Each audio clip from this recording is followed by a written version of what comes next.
Прошу всех встать.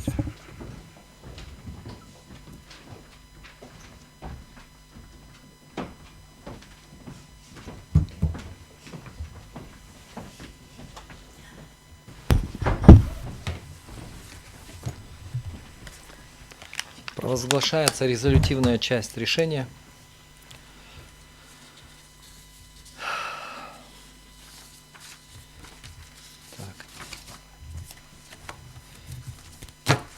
Именем Кыргызской Республики резолютивная часть решения по делу о проверке конституционности пункта 7 статьи 216 Гражданского процессуального кодекса Кыргызской Республики в связи с обращением Алиевой Назили Адылевны и Османалиевой Айнуры Мусаевны 18 января 23 года, город Бишкек.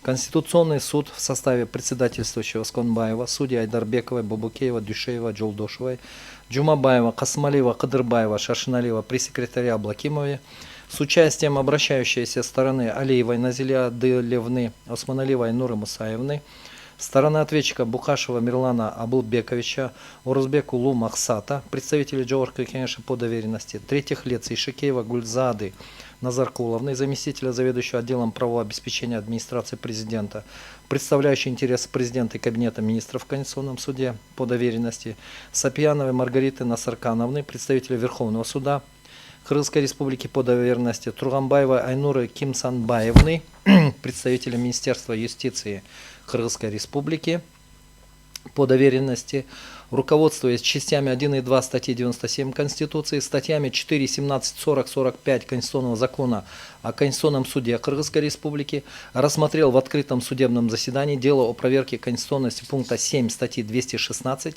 Гражданского процессуального кодекса Кыргызской Республики. Поводом к рассмотрению данного дела явилось обращение Алиевой и Османалиевой. Основанием к рассмотрению данного дела явилась обнаружившаяся неопределенность в вопросе о том, соответствует ли Конституции пункт 7 статьи 216 Гражданского процессуального кодекса.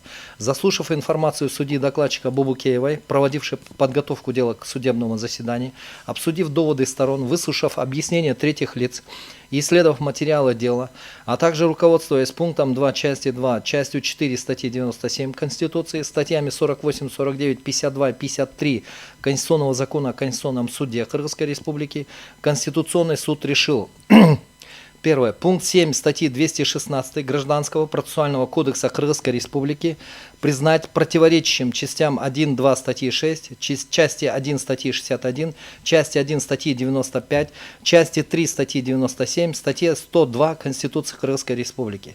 Решение окончательно обжалованию не подлежит, вступает в силу с момента провозглашения. Решение обязательно для всех государственных органов, органов местного самоуправления, должностных лиц, общественных объединений, юридических и физических лиц и подлежит исполнению на всей территории республики. Опубликовать настоящее решение в официальных изданиях органов государственной власти на официальном сайте Конституционного суда и в Вестнике Конституционного суда Кыргызской Республики. При принятии данного решения Конституционный суд признал, что форма правового регулирования, которая прописана в другой норме, в частности в 215 части 4, вполне достаточно для регулирования подобных ситуаций. Но этой норме будет придан новый конституционно-правовой смысл, который будет определять все случаи, правовые случаи, которые подлежат регулированию вот этой нормой. Есть вопросы? Понятно вообще решение? Заседание Конституционного суда объявляется закрытым.